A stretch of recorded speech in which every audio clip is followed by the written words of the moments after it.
Quantum వ్యాలీలోకి క్యూపీఐఏఐ రాష్ట్ర ప్రభుత్వం ప్రతిష్టాత్మకంగా చేపట్టిన అమరావతి క్వాంటమ్ వ్యాలీలో క్యూపీఐఏఐ భాగస్వామ్యం కానుంది. నేషనల్ క్వాంటమ్ మిషన్లో భాగంగా దేశంలోని తొలిసారిగా అమరావతిలో ఏర్పాటు చేస్తున్న క్వాంటమ్ వ్యాలీలో క్యూపీఐఏఐ కూడా భాగస్వామ్యం వహించనుంది.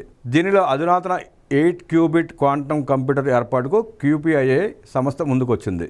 ఈ అంశంపై ముఖ్యమంత్రి చంద్రబాబు ఆ సంస్థ వ్యవస్థాపకులు నాగేంద్ర నాగరాజన్తో చర్చించారు. ప్రజా ప్రయోజనాల కోసం ఉపకరించే ఆవిష్కరణలు అలాగే విద్యార్థుల పరిశోధనలకు ఉపయోగపడేలా ఈ కేంద్రాన్ని ఏర్పాటు చేయాలని సీఎం పేర్కొన్నారు. దీనితో పాటు అమరావతిలో సెంటర్ ఆఫ్ ఎక్సలెన్స్ కేంద్రాన్ని ఏర్పాటు చేయాలని ముఖ్యమంత్రి క్యూపీఐఏఐను కోరారు. తద్వారా విద్యార్థులు, పరిశోధకులు, స్టార్టప్లు క్వాంటమ్ అల్గారిథంలు, అప్లికేషన్లను రూపొందించుకునేందుకు అవకాశం ఏర్పడుతుందని ముఖ్యమంత్రి చంద్రబాబు అభిప్రాయం వ్యక్తం చేశారు. రాష్ట్రంలో వివిధ పంటల సాగులో ఖచ్చితత్వం, తెగుళ్లకు సంబంధించిన అంశాలను అంచనా వేసేందుకు క్వాంటమ్ కంప్యూటింగ్ ఉపకరించాలని ముఖ్యమంత్రి ఆకాంక్షించారు. అదే సమయంలో వ్యవసాయ ఉత్పత్తి పెరిగేలా సూచనలు, సలహాలను సకాలంలో ఇవ్వడం ద్వారా రైతుల ఆదాయాలను మెరుగుపరిచేందుకు ఈ సాంకేతికత దోహదపడాలని సీఎం ఆకాంక్షించారు. రాష్ట్రంలో నీటి వనరుల సమర్థ నిర్వహణకు వీలుగా క్వాంటమ్ టెక్నాలజీని వాడాలన్నారు. వ్యాధుల నిర్ధారణ, మెడికల్ లాజిస్టిక్స్ తదితర అంశాల్లోనూ క్వాంటమ్ సిమ్యులేషన్ను సమర్థంగా వినియోగించవచ్చని రాష్ట్ర ప్రభుత్వం భావిస్తోంది. యువతకు నైపుణ్యాలను కల్పించే అంశాలను క్వాంటమ్ టెక్నాలజీ సహకారాన్ని తీసుకునేలా ప్రభుత్వం యోచన చేస్తోంది.